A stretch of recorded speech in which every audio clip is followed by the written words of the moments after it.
सिर्फ डीडी उर्दू पर।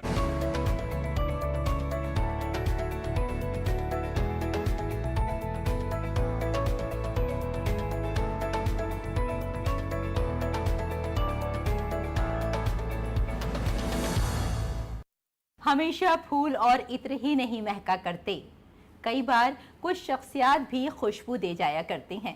जी हाँ, और हम हर एक हफ्ते कुछ ऐसी ही शख्सियात के साथ हाजिर होते हैं जो समाज के लिए कुछ अलग करते हैं, जो समाज के लिए कुछ हटकर काम करना चाहते हैं और कुछ अपनी ज़िंदगी में ऐसे काम करते हैं जिन्हें ज़माना याद करता है।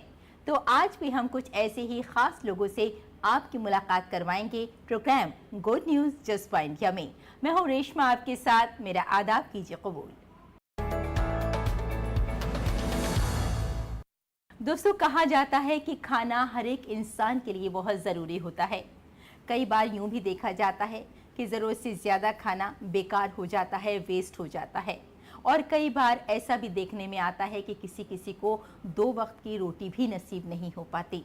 और इसीलिए आज हम आपको एक ऐसी जगह लिए चलते हैं जहां पर बहुत ही बेहतरीन किस्म का खाना दिया जाता है। जी हाँ, बात कर रही हूँ आदिवासी किचन की, जहां रिजनेबल प्राइस में खाना तो मिल ही रहा है, साथ साथ हर एक किस्म के इंसान का ख्याल भी रखा जाता है कि कौन कैसा खाना पसंद कर रहा है।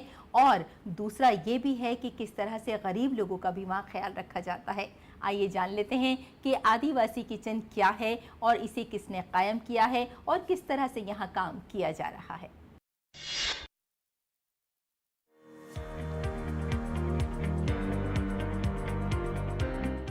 ये बावर्ची खाना सिर्फ एक बावर्ची खाना नहीं है, बल्कि बहुत से तलबा की उम्मीदों और ख्वाबों को पूरा करने का एक जरिया है। ये मरकजी किचन महाराष्ट्र के पुणे जिले की तहसील अंबे गांव के घुड़गांव में मरबूत कबायली तरक्की के महकमे और साथ में स्त्री शक्ति संस्था के इश्तराक से कायम किया गया है। इस किचन के जरिए तकरीबन 4500 कबायली तलबा को रोजाना ग़िज़ाइयत से भरपूर और मेयारी खाना फराहम किया जाता है। ये खाना न सिर्फ वक्त पर फराहम किया जाता है, बल्कि बच्चों की ग़िज़ाइयत पर भी खुसूसी तवज्जो दी जाती है, जो बच्चों में कैल्शियम और हीमोग्लोबिन को बढ़ा सकते हैं। मैं स्त्री शक्ति संस्था के माध्यम से महाराष्ट्र के आदिवासी प्रकल्पों में काम कर रही हूँ। इन प्रकल्पों के अंतर्गत आदिवासी बच्चों को गर्म, ताज़ा, पौष्टिक भोजन लंच, डिनर और स्नैक्स के रूप में दिया जाता है। हमें घोड़ेगांव आदिवासी प्रकल्प पे काम करते हुए 3 साल हो चुके हैं। हमारे गांव में जब सेंट्रल किचन शुरू हुआ तब से मैं यहाँ काम कर रही हूँ। मेरे साथ और भी महिलाएं यहाँ काम करती हैं। हमारा काम सुबह 5 बजे से शुरू हो जाता है। आदिवासी समाज के लोगों को यहाँ काम मिला है। जो भी यहाँ आता है उसे काम दिया जाता है। किसी के साथ कोई भेदभाव नहीं होता। ये मरकजी बावर्ची खाना अंबे गांव और खेड़ तहसीलों में 16 आश्रम स्कूलों की खिदमत करता है। 3 एकड़ रकबे पर फैला ये जदीद किचन हिफ्ज़ाने सेहत, ग़िज़ाइयत और हिफाजत के तमाम मेयारात पर पूरा उतरता है। इसमें CCTV, सर्विलांस, GPS ट्रैकिंग और साथ में वो सभी चीजें मौजूद हैं जो इसको बेहतर से बेहतर बनाने में मददगार होती हैं। इसका सबसे खास पहलू यहाँ काम करने वाली कबायली खवातीन और नौजवान हैं। पहले जो खवातीन जंगलात और कुदरती वसाइल पर इन्हिसार करती थी, आज इज्जत नफ्स से खाना पका रही हैं और वही खाना स्कूलों में पढ़ने वाले बच्चों को दिया जा रहा है। इससे इन खवातीन को खुद इत्मीनान और इज्जत भी मिल रही है। मेरे पिताजी किसान हैं, ज्यादा कमाई नहीं होती। सेंट्रल किचन की वजह से हमें पेट भर और अच्छा खाना मिल रहा है। हफ्ते में 1 दिन चिकन भी दिया जाता है। इसके साथ सलाद, इडली, अंडे जैसे पौष्टिक आहार भी मिलते हैं। आगे चलकर मैं नर्सिंग का कोर्स करना चाहती हूँ और मुझे पूरा विश्वास है कि मैं अपने लक्ष्य तक जरूर पहुँचूंगी। इन आदिवासी बच्चों के आहार की निगरानी करना एक बड़ी चुनौती थी। ऐसे बच्चों को समय पर और पोषण युक्त भोजन उपलब्ध कराना बहुत कठिन कार्य था। इसी समस्या को हल करने के लिए सेंट्रल किचन की संकल्पना सामने आई। अब इन बच्चों को हर दिन अच्छा, पौष्टिक और गुणवत्तापूर्ण भोजन दिया जाता है। यह स्त्री शक्ति संस्था के माध्यम से संचालित किया जा रहा है। स्त्री शक्ति संस्था की सरबराह का सफर 1998 में शुरू हुआ था। इन्होंने मिड डे मील से शुरुआत की, खवातीन को साथ लेकर घरेलू कारोबार शुरू किया और अब इस प्रोजेक्ट ने हजारों तालिबे इल्मों और खवातीन की जिंदगियों में रोशनी फैलाई है, जिसकी वजह से कबायली मुआशरे में तीनों सतहों यानी तालीम, सेहत और रोजगार पर मुस्तकिल तब्दीलियां देखी जा रही हैं। ऐसे मंसूबे न सिर्फ भूख मिटाते हैं बल्कि मुस्तकबिल को भी बेहतर बनाते हैं और इसीलिए ये कहना पड़ता है, त्याग का कोई नाम नहीं होता, पुण्य से ये देश बना है। कल्प वृक्ष खड़ा दिखता है, उसकी छाया में बना मंदिर ही सत्य, शिव और सुंदर होता है। Bureau report, DD news. कहा जाता है कि तालीम हासिल करना बहुत बड़ी बात होती है। तालीम हमें शऊर देती है, तालीम हमें जिंदगी का सबक सिखाती है, लेकिन हम सभी जानते हैं कि सभी को तालीम मिल नहीं पाती है। ऐसे बहुत सारे बच्चे हैं जिन्हें आपने अक्सर देखा होगा कि रास्तों में वो भीख मांगते हैं। मजहबी मकामात पर अक्सर ऐसे बच्चे देखे जाते हैं जो भीख मांगकर अपना और अपने घर वालों का ख्याल रखते हैं। ऐसे ही एक शख्स से हम आपकी मुलाकात करवा रहे हैं जिन्होंने इन बच्चों का ख्याल रखा है, उन्हें फ्री एजुकेशन दी है, उन्हें तालीम दी है और किस तरह से ये बच्चे आगे बढ़ रहे हैं, अपनी ज़िंदगी को संवार रहे हैं और किस तरह से एक स्कूल भी कायम कर लिया गया है ऐसे ही बच्चों के लिए जहां फ्री तालीम दी जाती है और बच्चे अपनी अपनी ज़िंदगियों में आगे बढ़ रहे हैं तालीम हासिल करके। तो कौन है ये शख्स, आइए आपकी मुलाकात कराते हैं।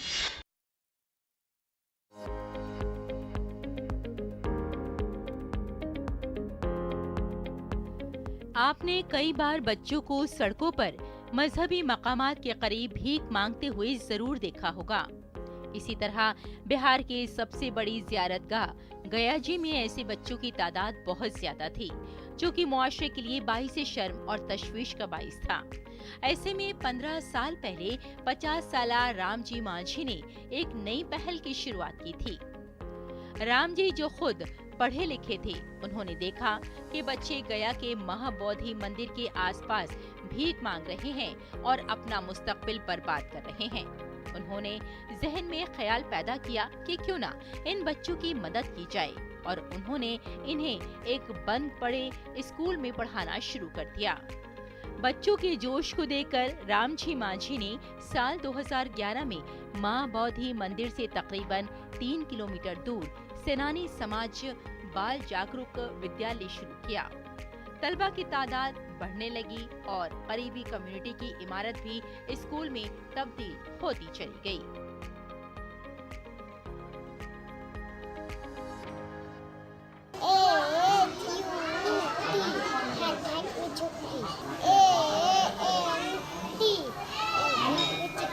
पहले कचड़े वगैरह में खेलते थे, बस होते थे, बस में लटक जाते थे, मतंगे पे भीख मांगते थे, बिस्कुट मिलता था तो अति कटोरा में भीख मांगते थे सब लोग।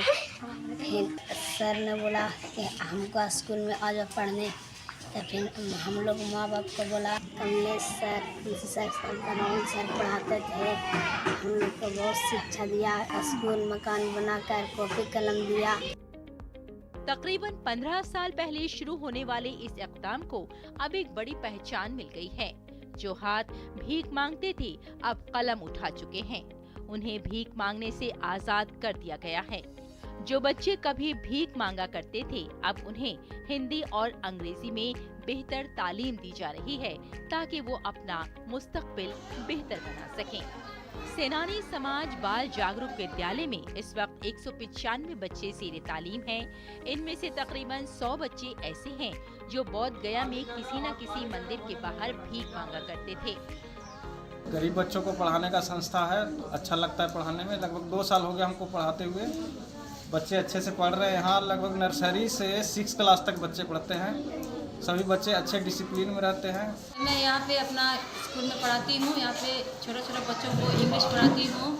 क्लास नर्सरी का बच्चा, क्लास 2, क्लास 1 और क्लास 4 में पढ़ाती हूँ इंग्लिश। तो हमें अच्छा लगता है बहुत, बच्चों को पढ़ाने में, शिक्षा देने में बहुत अच्छा लगता है हमें, है ना। तो कुछ सीखते हैं तो बच्चे लोग को तो हमें मतलब खुशी मिलती है। रामजी मांझी बताते हैं कि उन्होंने बोध गया में अपनी 3 एकड़ जमीन बेचकर स्कूल शुरू किया। रामजी मांझी बताते हैं कि उन्होंने बोध गया में अपनी जमीन को बेचकर स्कूल शुरू किया। आज उनके स्कूल में 10 असातिज़ा हैं। रामजी मांझी गया में एक छोटी सी ग्रोसरी की दुकान भी चलाते हैं और इससे हासिल होने वाली आमदनी से बच्चों को पढ़ाते हैं। तो मुझे वो देखकर दुख लगा कि अगर इतना दूर से लोग यहाँ दूर पूजा करने के लिए आते हैं, देखने के लिए आ रहे हैं, और जिस देश में हमारा गांव में हमारे बच्चे भीख मांग रहे हैं, तो एक गलत संदेश जा रहा है, तो क्यों नहीं इस बच्चे को रोक कर किसी तरह से पढ़ाया जाए। आज हमें 195 बच्चा यहाँ पर है। इससे पहले भी बच्चा पढ़ लिख करके और बाहर हो गए हैं और ग्रेजुएशन वगैरह किए, और ये हम 2011 में यहाँ पर हम इस अपना स्कूल का स्थापना की। तो कोई भी यहाँ पर बुद्धिस्ट जो तिब्बती का लोग है, तिब्बत का जो ताल्लुक, वो आते हैं, देखते हैं, तो कहते हैं कि आपको क्या चाहिए, तो उसी तरह से हम लोग को कोई कॉपी दे जाते हैं, कोई बच्चे को ड्रेस, कोई बच्चे को जूते, इस तरह से हम उपलब्ध कराते हैं। बड़ी बात यह है कि उनमें ज्यादातर असातिज़ा भी वही हैं जिन्होंने उसके स्कूल से तालीम हासिल की थी और इसी वजह से वो यहाँ पढ़ाने की कोई फीस नहीं लेते। Bureau report, DD news.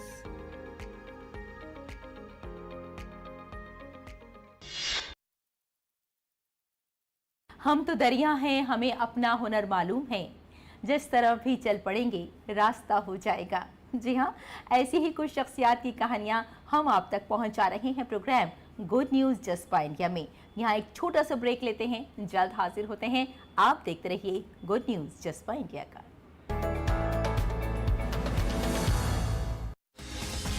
दिन भर की भाग दौड़ में जब छूट जाएं जरूरी खबरें, जब आप हो जल्दी में और जाननी हो हर खबर, जब फटाफट अंदाज में देखनी हो आपको तेज खबर, जब केवल आधे घंटे में जानना हो देश दुनिया का हाल, तब देखिए खबरों का हाई स्पीड शो एक्सप्रेस 100। नए दिन की करें शुरुआत भारतीय ज्ञान परंपरा, संस्कृत और स्वास्थ्य के साथ। स्वास्थ्य में उपयोगी आयुष पद्धतियों का विज्ञान, संस्कृति, कला, योग का अद्भुत ज्ञान। देखिए विशेष कार्यक्रम सुप्रभातम डीडी न्यूज पर।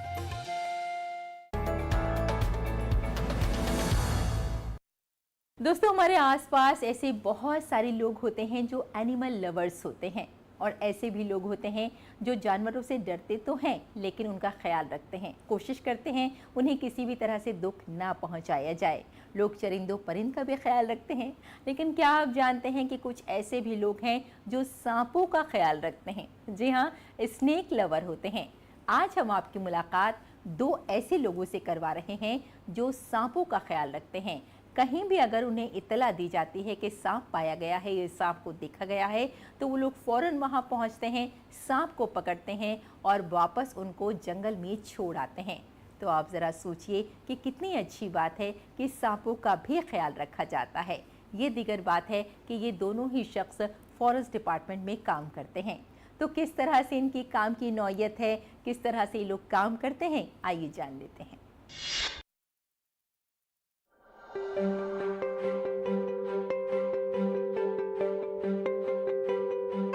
जिला मुंगेली में सांपों को बचाने की मुहिम जारी है। आइए आपको 2 ऐसे ही सांप दोस्तों से मिलवाते हैं जिन्होंने तकरीबन 3 सालों में मैदानी इलाकों से कई इक़साम के 3000 से ज़ायद जहरीले सांपों को बचाया और उन्हें बाहिफाजत जंगल में छोड़ दिया। ये है मुंगेली जिले के लोरमी इलाके में सांप के दोस्त सुरेश यादव और प्रदीप धीमार, जो कि महकमा जंगलात में छोटी आसामियों पर मुलाजिम होने के बावजूद बगैर किसी मुआवजे के पूरी लगन के साथ ये काम कर रहे हैं।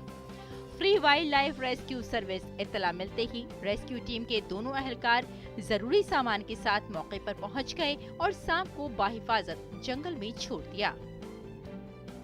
हमारे घर में आज 4 पैर का चरगुड़िया सांप बहुत खतरनाक होता है।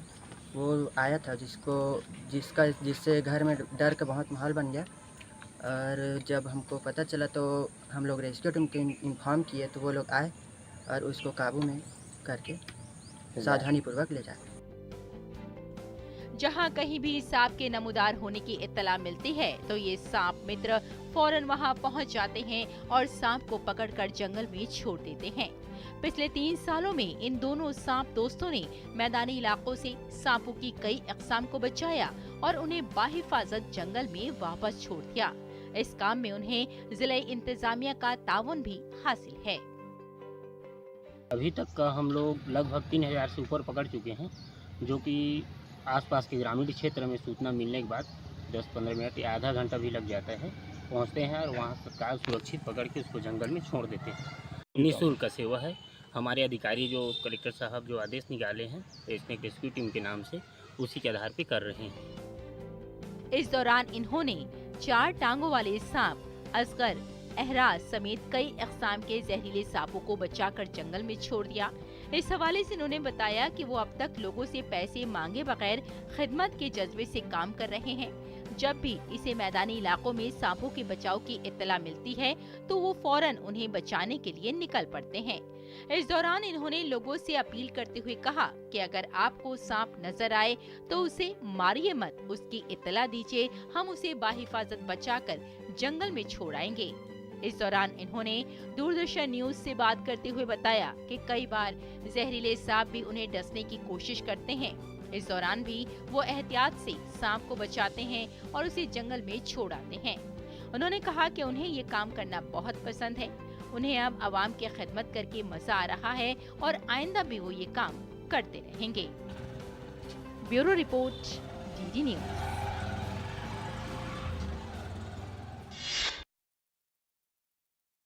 दोस्तों, कहा जाता है कि अब गांव शहर से दूर नहीं है। जानते हैं क्यों? क्योंकि आज गांव में भी तरक्की की लहर आ गई है। गांव में भी लोग एजुकेशन ले रहे हैं, गांव बदल रहे हैं, साफ सफाई का वहां पूरा ख्याल रखा जाता है। कुल मिलाकर ये कहा जा सकता है कि आज गांव भी बहुत खूबसूरत तरीके से हमें नज़र आते हैं। सभ्य लोग हमें नज़र आते हैं, तालीम याफ्ता लोग नज़र आते हैं, अच्छे घर होते हैं और इसकी वजह यही है कि वो अपने पूरे गांव का ख्याल रखते हैं। ख़ास तौर से साफ़ सफाई तो रखते ही हैं, इसके अलावा आबो हवा भी उनकी साफ़ होती है क्योंकि वहाँ वो ज़्यादा से ज़्यादा दरख्त लगाते हैं। यानी कुल मिलाकर ये कहा जा सकता है कि आज गांव भी बदल रहे हैं और अपनी तरफ हमें खींच रहे हैं। एक ऐसे ही गांव है नैना गांव। तो चलिए आपको लिए चलते हैं नैना गांव और यहाँ की खासियत के बारे में आपको बताते हैं।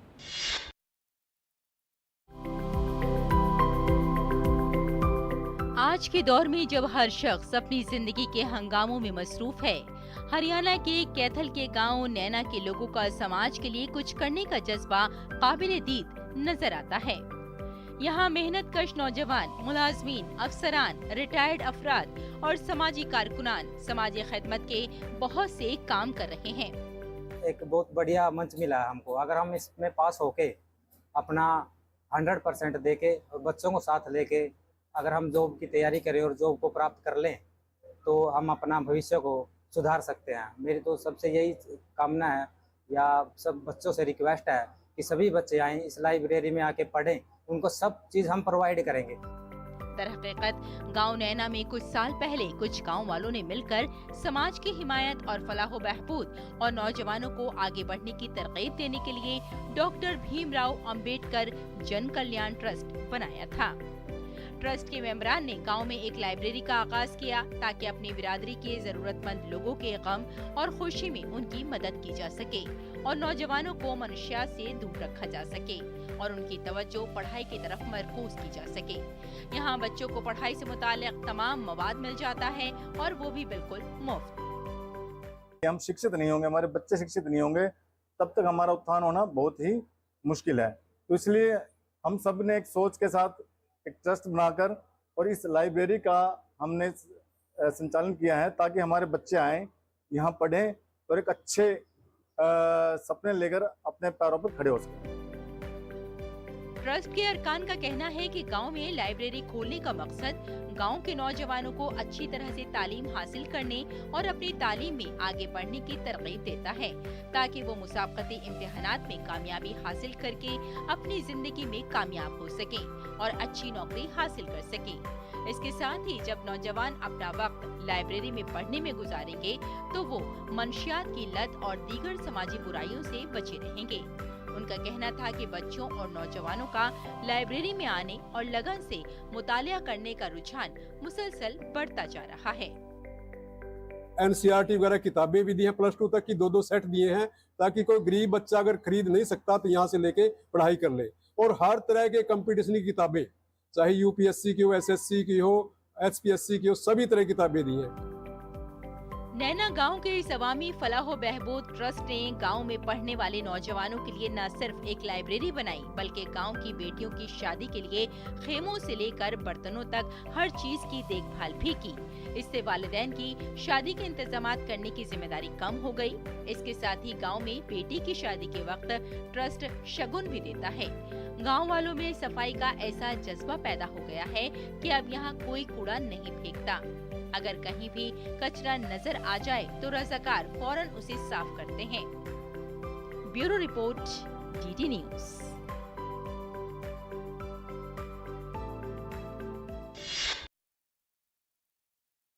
और यहाँ रुकते एक और छोटे से ब्रेक के लिए, जल्द हाजिर होते हैं। आप देखते रहिए गुड न्यूज़ जज्बा इंडिया का।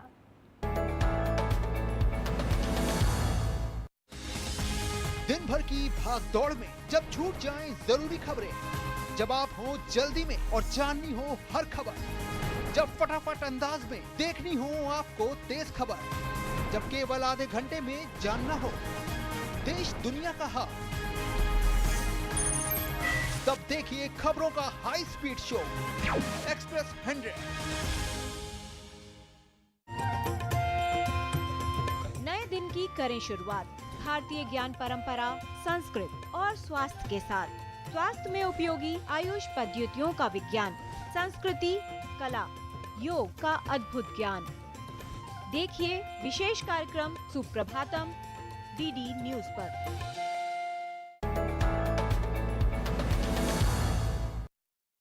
दोस्तों, कहा यह जाता है कि ख़वातीन अपने आप को मनवाती हैं। जानते हैं क्यों? क्योंकि उनके अंदर जज्बा होता है ज़िंदगी के तई मुस्बत रवैये का, यानी ज़िंदगी को पॉजिटिव नज़रिए से देखने का। वो जानती हैं कि किस तरह से उन्हें अपने आसपास का माहौल अच्छा रखना है और अपनी एक पहचान बनाते हुए। ऐसा ही एक गिरोह है ख़वातीन का, जो जानती हैं कि उन्हें अपनी ज़िंदगी को किस सिमत में ले जाना है। वो मुख्तलिफ़ चीज़ें बनाती हैं, अपनी ज़िंदगी का ख्याल रखती हैं, अपने घर वालों का ख्याल रखती हैं। यानी कुल मिलाकर ये कहा जा सकता है कि आज ख़वातीन बाइख्तियार हो रही हैं, अपने आप को मनवा रही हैं और अपनी ज़िंदगी का जो रास्ता है उसे तय कर रही हैं। तो चलिए कुछ ऐसी ही ख़वातीन से आपकी मुलाकात करवाते हैं।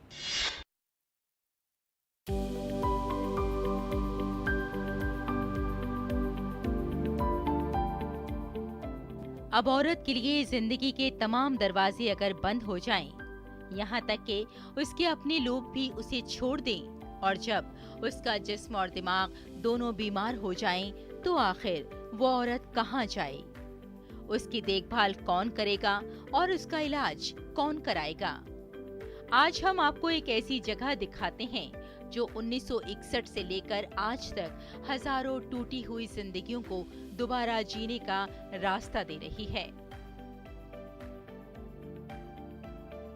बंद दरवाजों के पीछे बहुत सी जिंदगियां छुपी होती हैं, जिनकी चीखें बाहर नहीं निकलती। दर्द इतना गहरा है कि उनके ख्वाब और उम्मीदें भी दम तोड़ देती हैं। लेकिन मायूसी के अंधेरों में भी एक दरवाजा खुलता है जो इन जिंदगियों में फिर से रोशनी लाता है।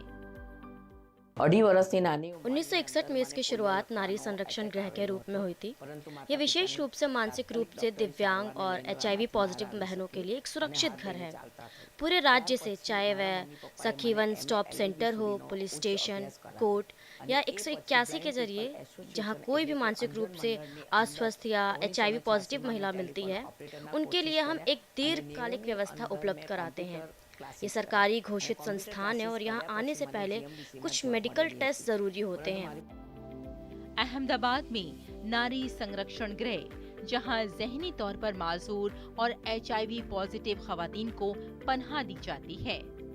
अहमदाबाद में वाक़ई ये नारी संरक्षण गृह न सिर्फ खवातीन का इलाज करता है, बल्कि खवातीन को खुद एतमादी और इज्जत नफ्स के साथ जीना सिखाता है। बहुत सी ऐसी खवातीन हैं जिन्हें मुआशरा पागल कहकर छोड़ देता था, लेकिन यहाँ इन्हें ठीक करके अपने घर वालों के पास वापस भेज दिया जाता है। आज वो छोटी बड़ी नौकरियां करके इज्जत नफ्स से जिंदगी गुजार रही हैं। मेरी बेटी घर से रूठ कर चली गई थी। बहुत ढूंढा लेकिन कहीं नहीं मिली। आखिर यहाँ से मिली। उसकी मेंटल की दवाई चल रही है। रोज़ नींद में से उठकर आज भी कहती है मुझे वहाँ जाना है, मुझे सबकी बहुत याद आ रही है, सबके प्यार की बहुत याद आ रही है। मुझे कहती है घर से ज़्यादा मुझे वहाँ अच्छा लगता है। सही में मेरी बेटी मुझे यहाँ मिल गई। यहाँ सब लोगों का दिल से बड़ा आभार है।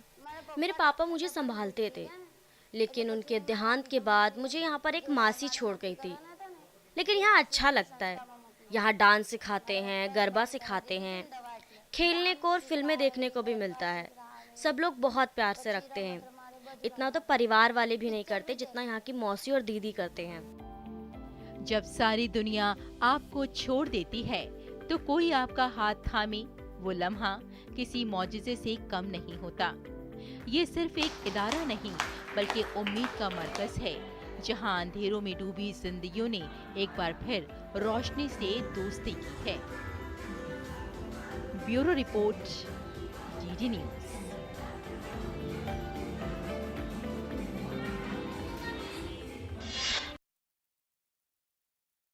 माना कि जहां गुना गुलजार कर सके, कुछ खार कम तो कर गए गुजरे जिधर से हम। जी हाँ, अगर ज़िंदगी के तय ये जज्बा है, ज़िंदगी को लेकर आप मुस्बत तरीके से चल रहे हैं, तो यकीन मानिए ना सिर्फ आप बल्कि आपके आसपास के लोग भी आपसे बेहद खुश रहेंगे। और अगर आपकी वजह से किसी के चेहरे पर मुस्कुराहट आ जाती है तो इससे बड़ी कोई और बात हो ही नहीं सकती। इसीलिए हमेशा जाने से पहले हम आपसे ज़रूर कहते हैं कि अपने चेहरे पर एक मुस्कुराहट रखिए, क्योंकि जब आप मुस्कुराते हैं तो दूसरों को मुस्कुराने का सबब दे जाते हैं। Bye bye and take care.